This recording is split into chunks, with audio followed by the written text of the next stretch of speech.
Bonjour à tous et merci de suivre le temps d'information sur RTI2. Souffrant d'une pathologie cardiaque, Ousseini Nikiema doit subir une intervention chirurgicale à hauteur de 4 millions de francs CFA. Désarmés à tous les niveaux, nous lançons un SOS pour Nikiema Ousseini. Et puis, hors de chez nous, au Nigeria, les funérailles des 11 victimes des attaques de Boko Haram dans les rizières de l'État de Borno ont eu lieu à la mosquée centrale de Zambamari le lundi après-midi. Encore merci d'être des nôtres pour le temps d'information sur RTI2.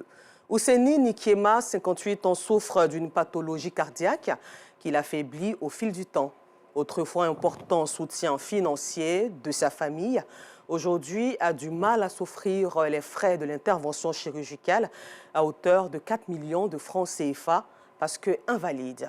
Malgré de multiples appels à l'aide financière, aucune réaction des âmes sensibles. Une situation qui plonge sa mère, ses sœurs et ses frères dans une dépression morale. Baignant dans le désarroi et désarmée, la famille appelle à l'aide. Yacouba Koulibaly, assistant Diarra. Quartier Wenzen Koulibaly dans la commune de Koumassi. Ousseini Nikiema, 58 ans, est affaibli par une maladie du cœur qui le ronge à petit feu. L'homme était auparavant le principal pourvoyeur de fonds pour sa famille. Aujourd'hui, il peine à souffrir les frais de l'intervention chirurgicale qui s'élèvent à environ 4 millions de francs CFA.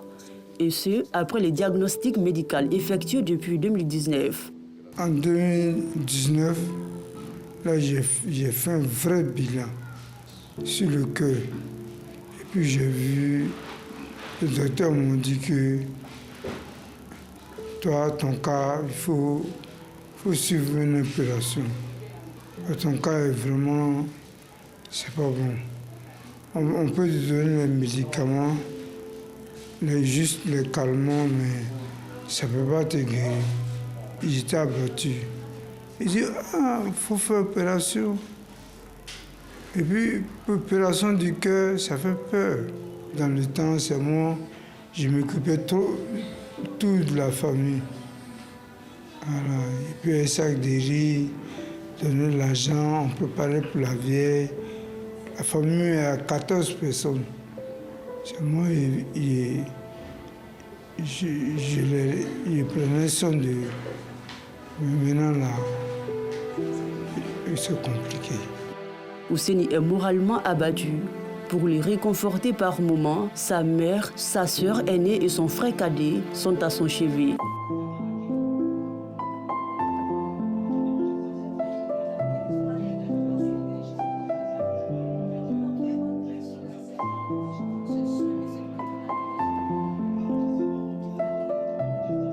S'alimenter correctement est devenu une corvée pour Ousseini. La maladie a fait que je n'arrive pas à bien manger. Maintenant que je dis aujourd'hui, je veux que les gens viennent à mon aide. Sinon, si ça reste jusqu'à... Là, je sais que c'est pas bon. Quand il y a plus de force, il ne peut pas bien manger. Pour faire sa toilette, Ousseini est assisté par son frère cadet, attristé et apeuré par l'état de son fils. Amélie Ndri, génitrice de Ousseini, ne peut retenir ses émotions. C'est lui qui me fait. C'est lui qui travaille et me donne manger. Pour lui ma maison. Pour famille là, c'est lui qui fait tout.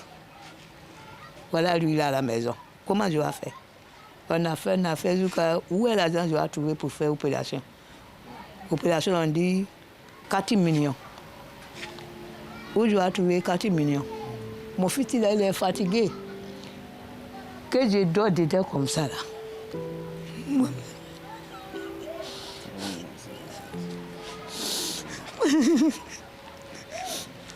Après de nombreuses tentatives pour rencontrer le maire de la commune de Koumassi, Fanta Boukari, sœur aînée d'Ousseini, est au bord du désespoir, mais compte sur un éventuel soutien de ce dernier.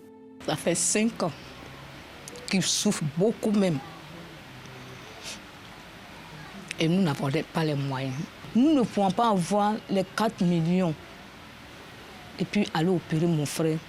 Et là, comme il est fini, nous avons dit que nous, on allait partir d'abord voir notre papa, Cissé Bakongo. Mais comment faire pour le trouver?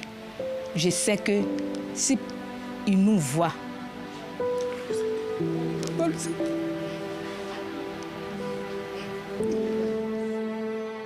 il va nous aider. En attendant l'aide d'un bienfaiteur pour assurer l'intervention chirurgicale, les membres de la famille et proches ont le regard tourné vers Dieu et éventuellement une âme généreuse pour sauver Ousseni.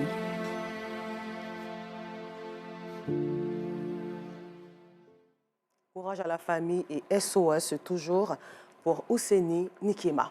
Au chapitre éducation, après 5 jours de congé de Toussaint, les élèves ont repris le chemin de l'école hier lundi matin. Dans les différentes écoles, la reprise est effective. Tous s'activent pour terminer le programme avant la fin du premier trimestre. Le constat de Clarisse Kanyala, commenté par Joël Gosset.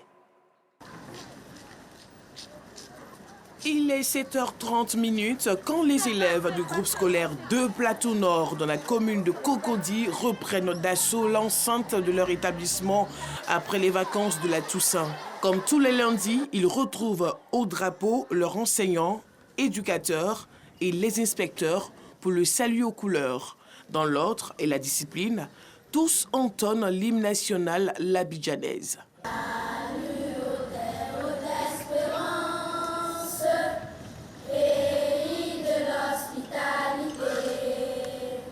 Comme à l'accoutumée, l'inspecteur exhorte les élèves à la discipline, au travail et à l'obéissance. Ce que nous avons demandé aux enfants, c'est de fréquenter l'école. Il faut qu'ils soient là.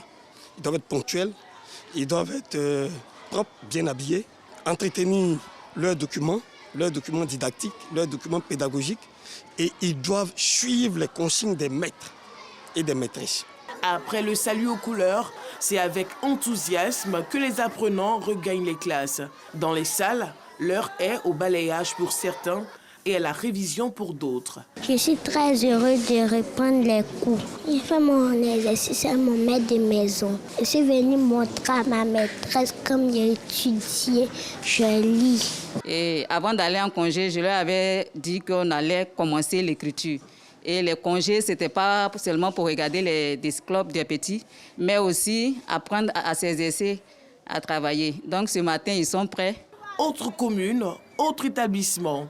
Au groupe scolaire Naaklan, à Anyama, ce jour, marquant la reprise des classes après les congés de la Toussaint, est mis à profit pour des cours de gymnastique.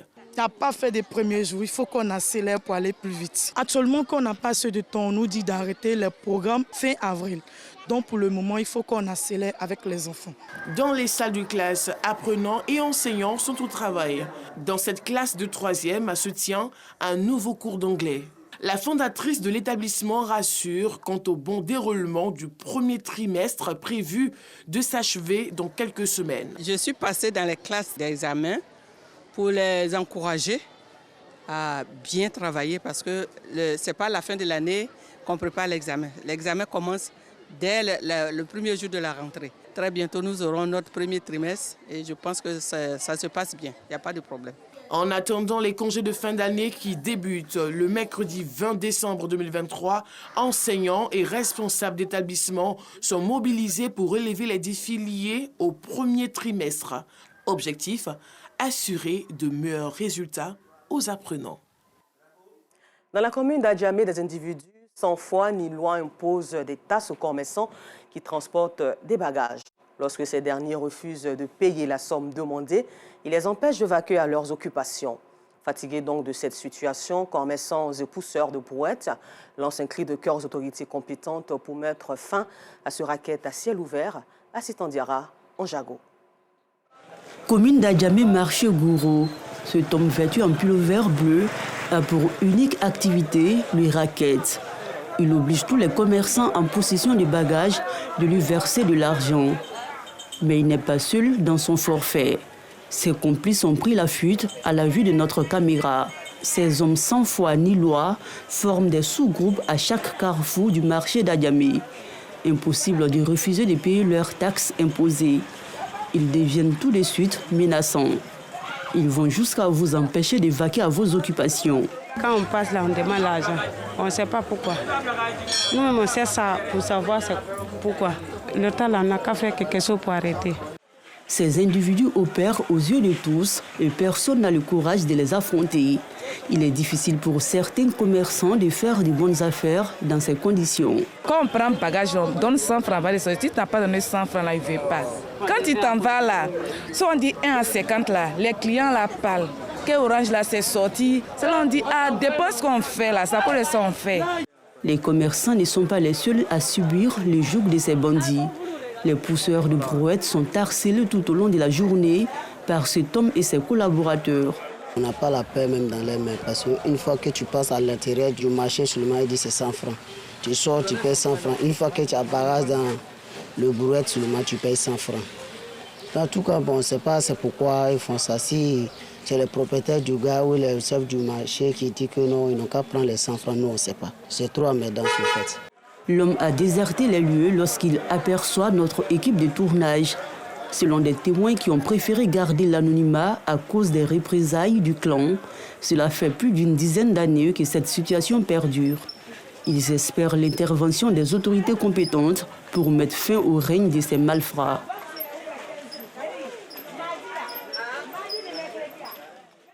Et pour parler de bienfaisance, allons à présent à l'orphelinat de jeunes filles de Grand Bassam, où a eu lieu la cérémonie d'inauguration de la salle polyvalente qui était inadaptée aux activités socio-éducatives des pensionnaires. Alerté, l'association de promotion socio-culturelle Coloris d'Africa, basée en Italie, a procédé à la rénovation de la salle avec l'appui financier de la région Emilia-Romagna. Clément Boko. Ça y est. Les pensionnaires de l'orphelinat national filles de Grand Bassam ont à présent une salle polyvalente fonctionnelle. La salle a été entièrement rénovée par l'association de promotion socioculturelle Coloris d'Africa, basée en Italie, et AVSI avec un financement de la région Emilia-Romagna en Italie. Cette collaboration a permis d'équiper entièrement la salle et dispenser des cours de musique aux jeunes filles. Vraiment, une action qui vient à point nommé parce que la salle était attendue. Jusqu'à ce jour, nous n'avions pas de salle où est-ce que les enfants pouvaient regarder la télé. Nous n'avions pas de salle de réunion.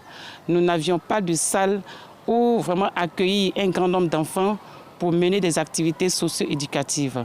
Aujourd'hui, avec cette salle que nous venons de recevoir, vraiment, ça vient nous soulager et surtout soulager nos enfants. Tout ce que nous avons apporté, ça va dans le sens du besoin qu'il y avait, qui manquait, et que nous avons rempli. Le vide, ce n'est pas fini, ce n'est qu'un début. Aussi, avec le projet que la région Emilia-Romagna avait mis à notre disposition avec un fonds de 38 000 €, alors nous avons pensé que c'était bien aujourd'hui que nous apportons maintenant ce projet en Côte d'Ivoire et plus précisément à Bassam, Grand Bassam, parce que aussi, il faut dire que notre vice-président de l'association est de Grand Bassam. Nous comptons sillonner toute la Côte d'Ivoire, voilà, apporter le bien-être, le social, partager. Ça, c'est l'objectif, partager avec les uns et les autres de ce que nous avons et ce qu'on nous donne. Venue réceptionner l'ouvrage, la directrice de la protection de l'enfant, représentant Madame la ministre de la Femme, de la Famille et de l'Enfant, a salué le geste de Coloris d'Africa. Ça va servir aussi à une salle de réunion aussi pour le personnel. C'est-à-dire que vraiment, ça a apporté un plus à la structure. Et puis, à travers aussi ce projet-là, il y a eu de la remise de matériel didactique aux enfants.